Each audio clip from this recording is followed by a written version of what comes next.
Well, good morning. It is Saturday. It's a beautiful day. I finally get a day to spend out in the barn here, getting some of my own stuff taken care of. And today, that means we're working on the fifth wheel. I'm going to be making a separate video dealing with these front jacks here. As you can see, I've got the stabilizers, the JT Strong Arm stabilizer, disconnected on both sides because we're working on the front jacks.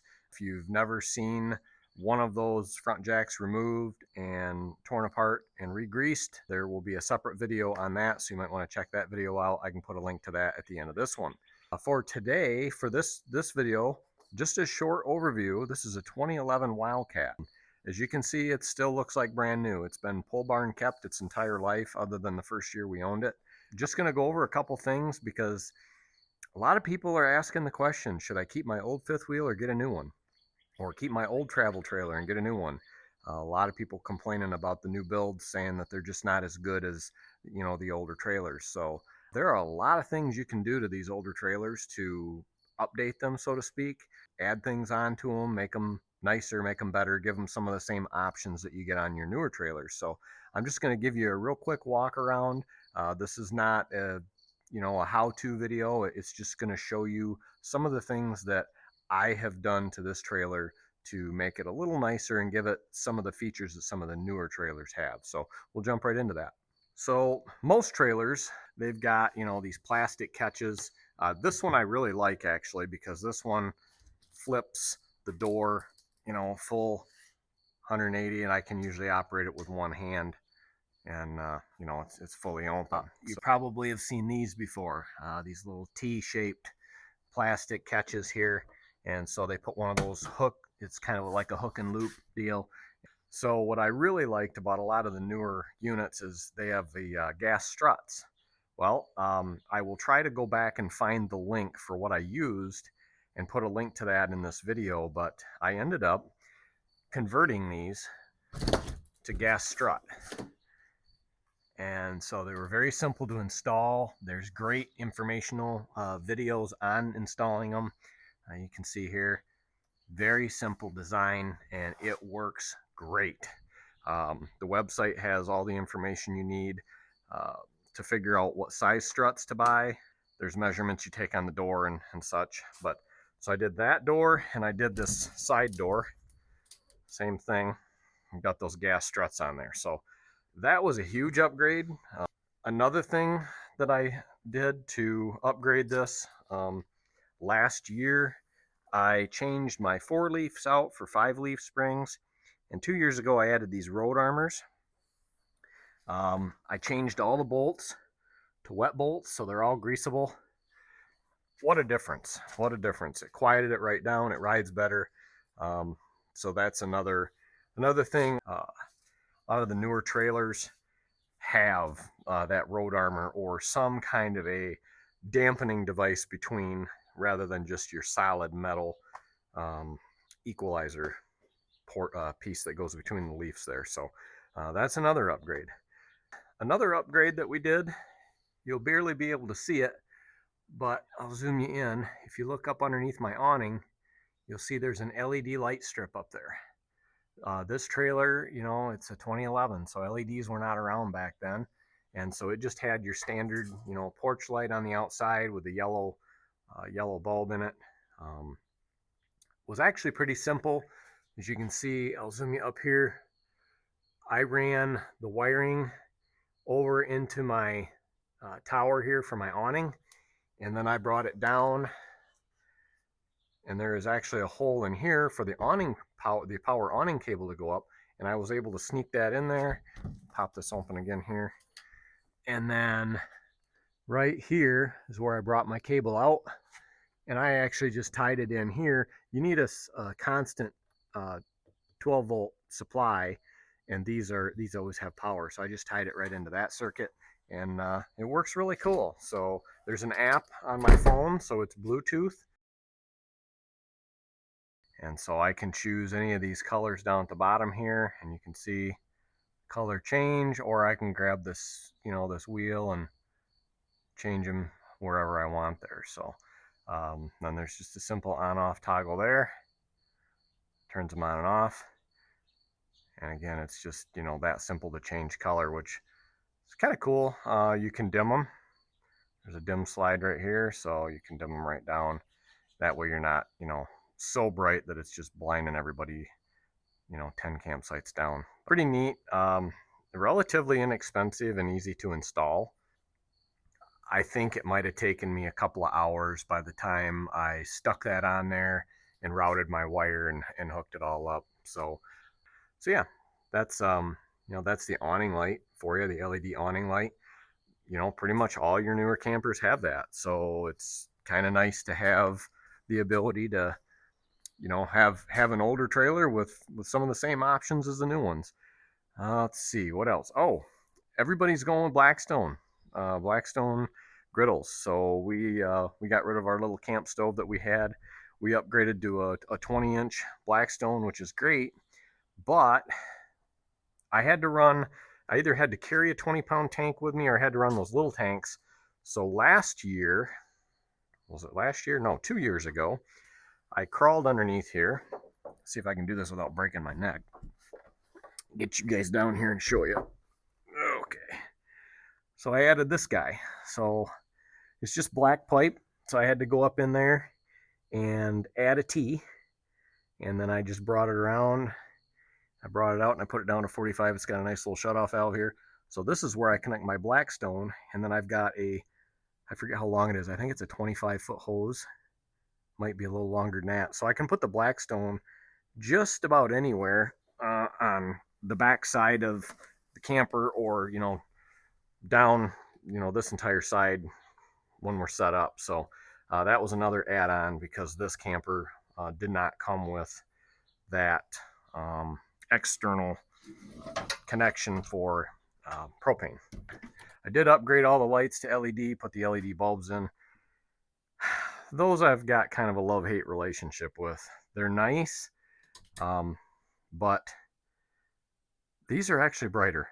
Like I said, kind of a love-hate relationship with them.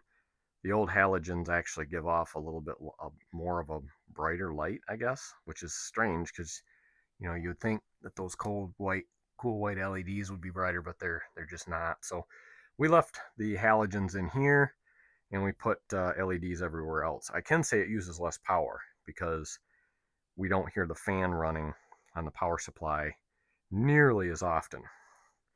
Another update that I did a couple years ago. So behind this refrigerator, if you've got one of these, this happens to be a Dometic. If you've got one of these units, you may be familiar with the fact that you hear that fan run constantly. You'll hear it run, turn on, just a couple seconds it'll turn off, a couple seconds it'll turn back on. So they short cycle. Well, if you pull that refrigerator out of there, you'll find that on the back of the fridge, there is a heat sensing unit, a little thermal switch that controls that fan. Well, they had the fan and the thermal switch mounted almost right next to each other from the factory. So it would get hot enough to kick the fan on, and then the fan would blow right across that sending unit, cool the sending unit down, or the thermal switch rather, and then the fan would shut back off. So it was constantly on, off, on, off. And you could hear that thing run all night long, and sometimes it was hard to sleep. So I relocated the thermal switch so it wasn't in direct line with the fan, but I also bought a much quieter fan. I think it was basically just a computer fan I put in there. It looked almost identical to what I tore out, much quieter. But then I also installed this guy. So I'll take you outside and I'll show you this. This is the control unit for an additional fan I put on. It's like a pusher fan. And so I can turn this on manually. And so right now, you can't even hear it. I can just barely hear it. That's pushing air right now from the outside up into the fridge cavity, you know, and then pushing the heat out the top. I can set it to auto, and then it'll kick on and off as needed because it's got its own thermal switch I installed. But in the event we're camping somewhere where it's really hot, we're in the sun, a lot of times I'll just set it to manual and turn it on and let those fans run. So we'll shut those back off, and I will take you back outside and show you where those are installed. So basically, you should be able to see that right there. It's just these cleats are just zip tied to these crossbars here, and that's just basically 2 computer fans. They plug in, so if you need to, you can unplug this and take this right out of the way if you need to get in here and work on anything. But what that does is it forces air into the refrigerator cavity, and then the hot air is going to rise out the vent. So just another way to improve the performance of the older refrigerator. It works very well. It was, again, not a very expensive thing to do. A little time consuming because it does require you to pull the refrigerator out of there. So I kind of did that at the same time that I was moving that thermal switch that I talked about. So a lot of the newer steps are much nicer than these. If you've got these old ones, they're kind of springy. They move around a lot. You can kind of see them shake. They're a little bit less stable. Well, so what this guy does, he's got these little pins you pull out, and then you can pull these up and set them. Usually I'm in the 3rd hole. Depends on where you're camping, how high off the ground you end up being. But and then you got these pull pins. You just pull these out and set them to your height. And then when you flip this down, just pull this pin out, and that's going to drop down. Then what I do is I usually lift up on it until it clicks. So now, and I do that on both sides, now I've got brace support to the ground, and that makes this bottom step really nice and firm and rigid, and it stabilizes those steps for you. Does a really nice job. Again, not an expensive upgrade by any means at all. You basically just drill holes in the step here and mount it. Pretty simple. The other upgrade I just thought of is, I did this one years ago, was I removed my spare tire from my rear bumper because it interfered at the time with our bike rack, and I put this tire carrier on here. Gets the spare tire up underneath, kind of out of the way. I think I am going to upgrade my pin box. Been looking a lot lately at the dampened pin boxes. Trying to think which one it is I'm looking at the moment. It doesn't matter because I'll make another video on it. There's plenty of videos out there on those other pin boxes, but the one I'm looking at's got the rubber block in it. If I can think of it, probably when I'm editing this video, I'll just put a text block in that calls it out what it is. But so another pretty simple mod would be this valve extension I put on here. Basically just a 1/4 turn ball valve with a threaded hose bib adapter on the end of it, so that when it's time for me to sanitize my tanks and I need to drain all that bleach water back out of it, I can real quick hook up a garden hose to the bottom of that hose bib right there, just like this. And now I'm ready to drain my tank after I've let the bleach solution sit for an hour. Then I can fill it back up with fresh water, drain it again to flush it out. Easy peasy. So while we're on the topic of sanitizing the water tank, the easiest way I have found to get my bleach solution into the tank, so what I do, take the cap off, and you thought I was going to pour it in that hole, didn't you? If you do that, you're going to have water bleach running down the side of your camper. I pour it right down my hose. This hose sat outside and ran for about 15 minutes. So I flushed anything out of the hose that's going to be in there.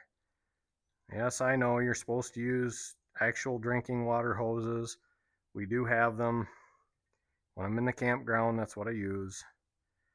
But for all intents and purposes, when I'm sanitizing my tank, I just use the regular old garden hose. There. So now my bleach is down inside my hose, and the fresh water will push it into the tank when I go turn the water on. Moride. I knew I'd think of it eventually. Moride. That's the name of the pin box that we're looking at. Is made by Moride. So obviously that's the factory one. But don't you just love that? Things just pop into your head when you least expect it. But that's how it goes. We're all getting older every day, and they say the memory is the first thing to go. I don't remember what the second is, but anyway, I'm going to let you guys go for now. I am going to be doing a video on that front jack repair. I'm going to get at that here in a minute. So if you're interested in seeing how to rebuild one of those front jacks, or tear it all down and grease it up, you'll want to check that video out too. I'll probably put a link to that at the end of this one, but that's going to be it for this one. Hope you found the information helpful, and as always, thanks for watching. Have a great day. So I almost forgot, there's one other upgrade we made to this unit. I'll try to get you guys down in here so you can see it, but if you look next to my water pump, you'll see this other black tank here, and I do apologize, there's tons of hoses over top of it, but that this little guy right down here, that SureFlow accumulator, that is a game changer. Anybody that's ever camped in an RV is going to know exactly what I'm talking about. You're laying there in the middle of the night, and all of a sudden you hear that water pump kick on and go brrr and shut off.